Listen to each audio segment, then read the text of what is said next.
La Revolución Francesa. ¿Qué fue? Para entender esto analizaremos cuáles fueron sus antecedentes. Culturalmente nos situamos en el siglo de la Ilustración, y es en Francia donde tendría mayor importancia. El antiguo régimen se caracterizó por el predominio del absolutismo real, así como de las injusticias, desigualdades y privilegios. Francia se hallaba regida por una monarquía absoluta, en la cual el rey procedía en forma arbitraria.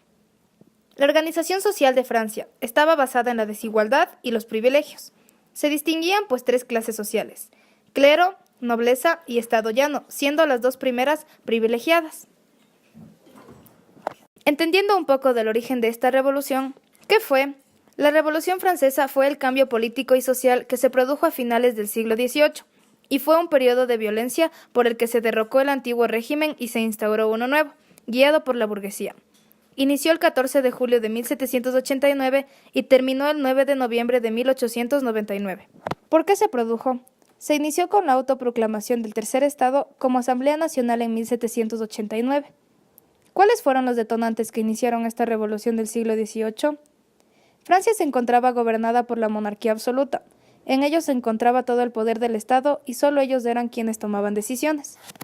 La población se encontraba oprimida.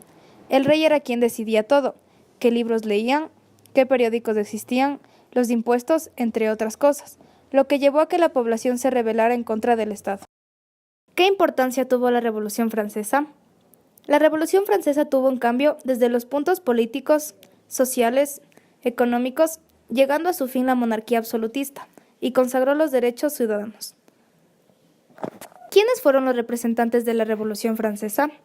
Voltaire, Rousseau, Montesquieu.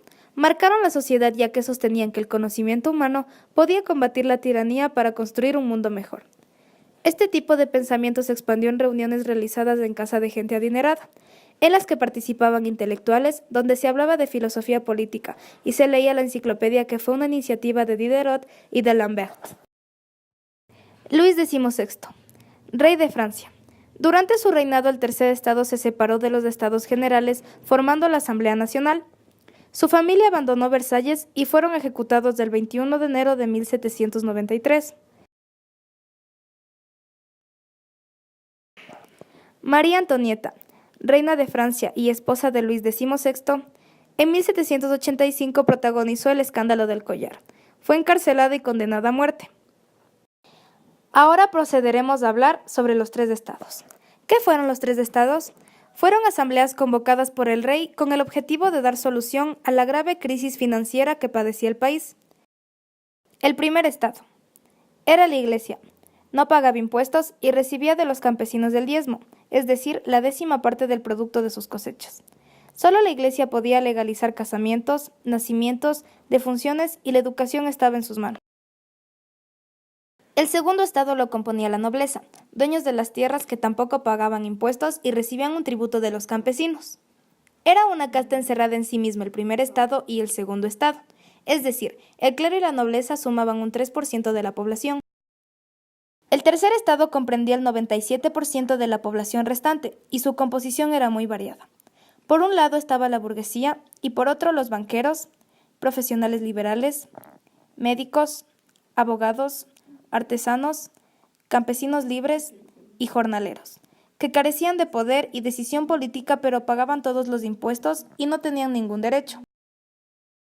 ¿Cuáles fueron las causas de la Revolución Francesa?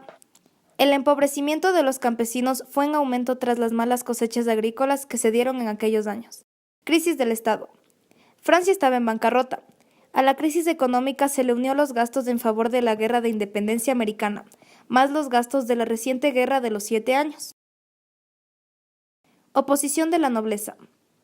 También los nobles se opusieron a colaborar en la economía del país y a pagar esos nuevos impuestos que ahora les querían imponer. Se propagó la idea de que el tercer estado, formado por las clases más bajas que representaban el 95% de la población, era el único representante de los franceses. La unión de su fuerza fue la que los llevó a constituirse en Asamblea Nacional. ¿En qué influyó la Revolución Francesa en el aspecto cultural, social, económico y político? En lo cultural. La cultura de Francia está íntimamente relacionada con el desarrollo cultural del mundo occidental, en particular en las áreas de las artes y de las letras. París ha sido considerada durante mucho tiempo como el origen de la cultura de Francia.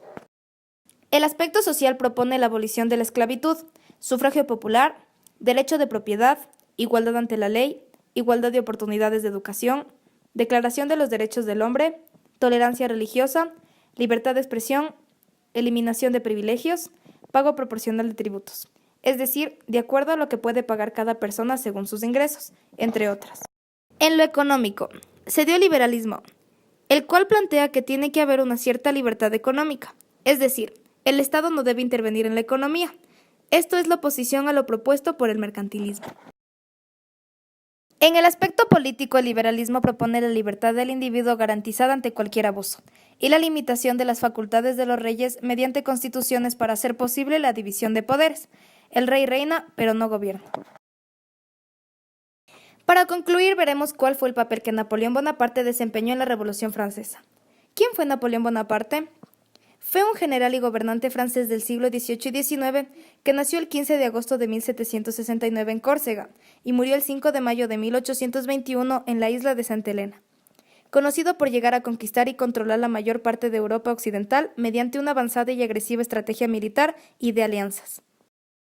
Y, finalmente, más allá del ámbito militar, como gobernante francés, Napoleón promovió un nuevo código civil que, entre otras cosas, prohibía los privilegios basados en el nacimiento, establecía la meritocracia en el funcionariado y abogaba por la libertad religiosa.